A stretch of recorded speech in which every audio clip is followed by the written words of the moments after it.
Hello guys, welcome back to the channel. In this today's tutorial, I'm going to show you how you can complete the expedition volunteer quest from Li Zhen in Heartopia for the upcoming Call of Whales event.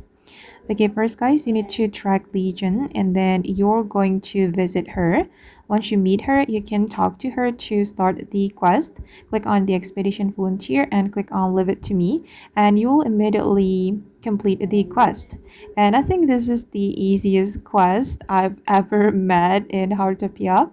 So just go to Li Zhen and you will immediately get the approval from her.